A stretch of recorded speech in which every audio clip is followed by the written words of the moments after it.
Hi, welcome back to our YouTube channel. Our topic for this evening is why trading with larger initial capital is important.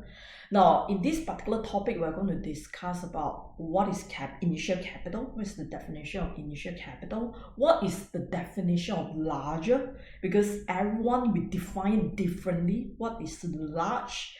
Some define as 100,000 is large, some define at 10,000 is large. So what is our definition of larger? And we need to understand also when it comes to larger initial capitals, whether it helps in our trading or not. So we are going to discuss these all topics for this particular session. Now, as usual, before I start, my name is Ting Ting. If this is your first video, remember to subscribe to our YouTube channels and on your notification bell so that you will not miss any of our video. As usual, before we start, we need to do a disclaimer. Our topic for this evening is only meant for education purposes. There's no buy or sell call. Now, before we start with the topic itself, why we need to trade with a larger initial capital, we need to define so that we can have at the same page. We need to define what is initial capital. So in short, this initial capital, meaning whatever amount of money that you put in your trading account for you to start. So some of us, we might not really understand what is capital. What is initial capital? So in short, capital you can define as the amount of money that in your trading account to enable you to start with your trading. Because no matter what we are going to do, we need some capital to start with it. Doesn't matter you want to buy a house, even you want to buy a house, you need a down payment, let's say 10%. So that should be something that we define as the capital for you to start something. Now, common belief, especially in futures trading, common belief is you can start with a very small capital.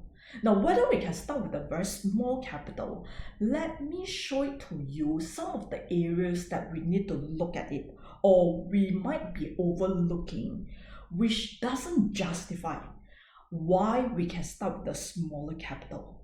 So we need to understand why we need to start with a larger initial capital or larger capital for you to start in any of the trading, especially in futures itself. A common belief is we can start with small because when you start with small, that slowly you can accumulate.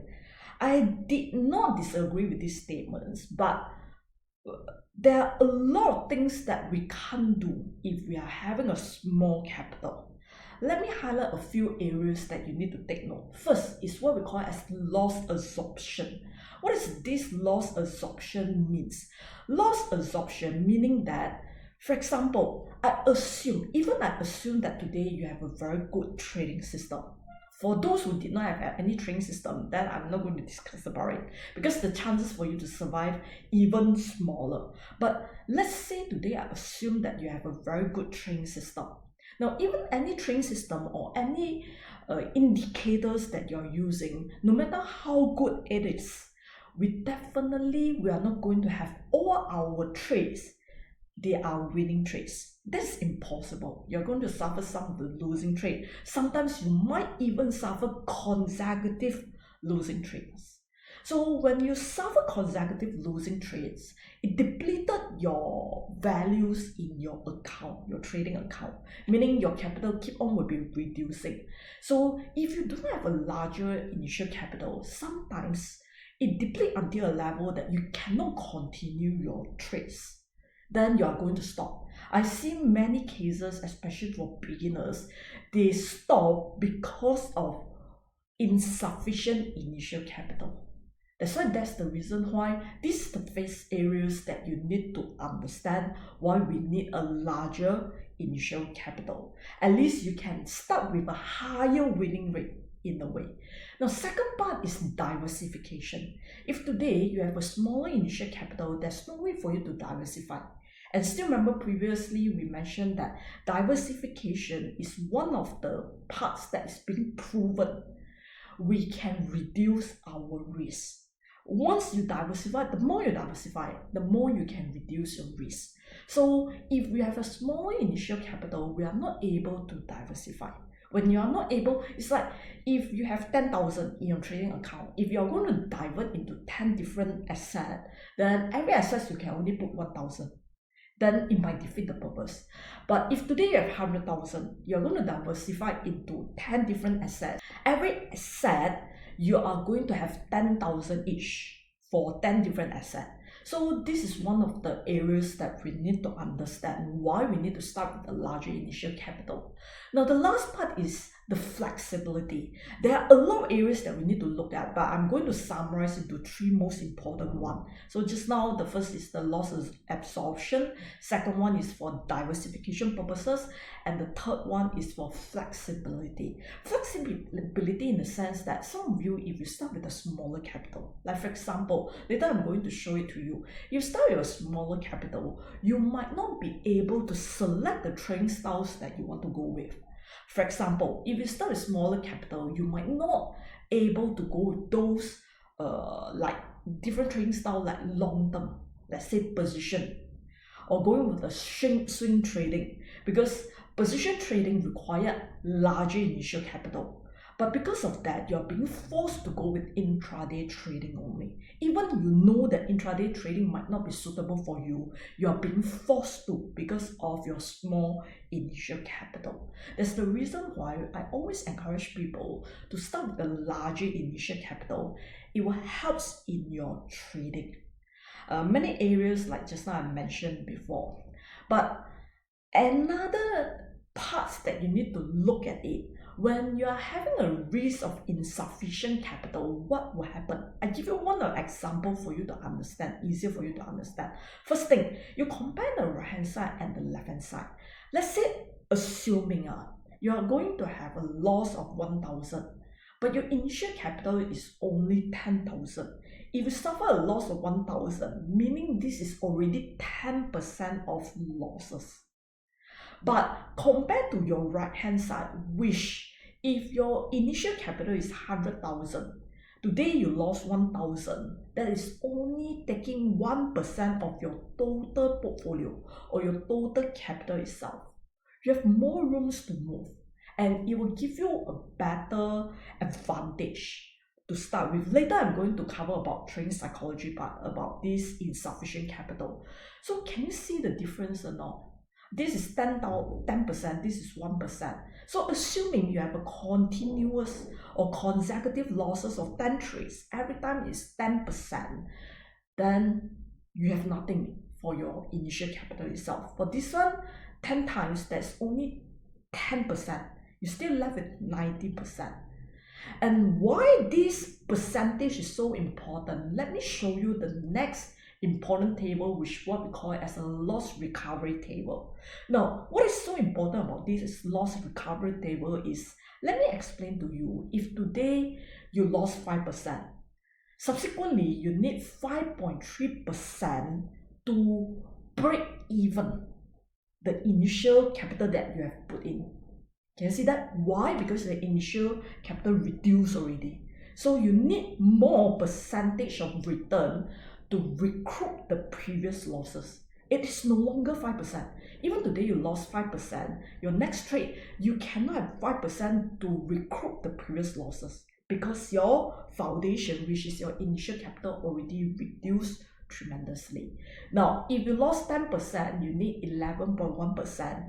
And you can see the most important parts for you to understand is if today you lost 50%, you need the next trade, you will need 100%.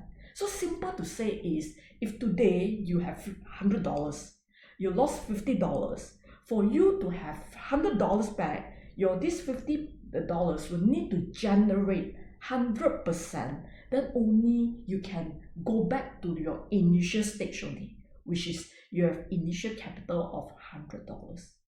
So it's important for you to understand your capital, how it works, because I see so many cases, they stop trading is because of insufficient capital.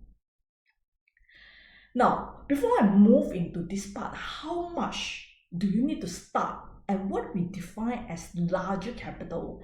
Another areas that you need to understand in terms of trading psychology is, if today you have more money and you put in a larger initial capital, you know that that kind of amount of money is good for you to trade for many trades. Even you suffer continuous losses, it doesn't matter.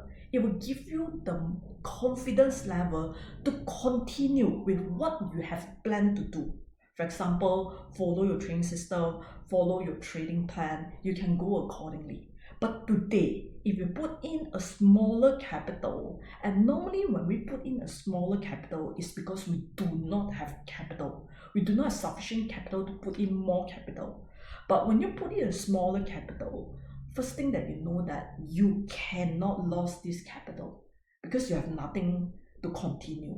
So from trading psychology perspective, it's like I always like to tell people, it's like imagine if today you're going into let's say a war. If let's say you are bringing food, if you are bringing 10 kg food compared to you are only bringing 0.1 kg of food, which one give you more confidence to sustain in the war itself? So this is some things that we need to understand. Now let us define what is ideal starting capital, or what we define as a larger capital.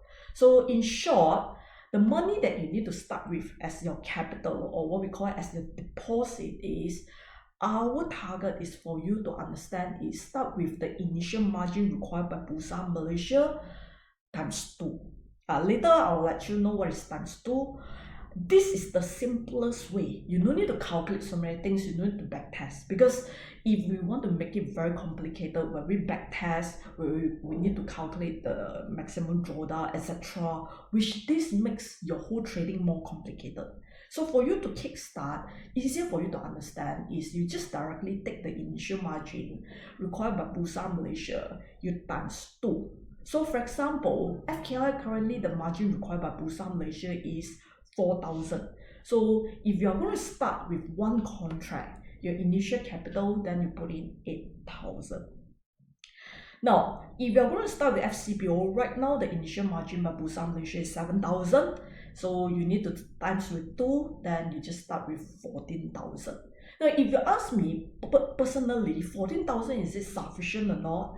I can tell you that it might not be sufficient, but at least you start with the higher or larger initial capital, it will give you more confidence. And especially, still remember the first examples that I've given to you is because there's none of the trading system or none of the indicators or none of the trading tools will enable you to have all your trading or all your trades having profitable trades. Sometimes you might suffer losses, sometimes you might even suffer continuous losses. But the problem is, when you suffer continuous losses and once you reach a certain levels, the market might be recovering or your trading system might be recovering, then that's the time for you to have profit. But because of you cannot withstand the losses, then you stop your trading. So subsequently, when the market recovered or your trading system recovered, you are not able to ride on the profit. So that's the reason why I need to discuss about this topic, is because I saw many traders really suffering or being forced to stop because of insufficient capital. So I hope that these particular topics will give you an idea how much of initial capitals can you start. Because I know that some of the brokers or some of your friends tell you that even 4,000 or like for example 7,000 required. Some of the brokers or some of your friends tell you 3,500 you can start with your trading. But is it a correct way to start with? If you're really very lucky, you can accumulate from there. But we need to assume that we are not that lucky. So if you're not that lucky, are you able to continue for long-term trading or not? Because whenever we start any trading or investment, we are looking for long-term perspective. Can we trade for 10 years, 20 years, we are still sustaining in the market or not?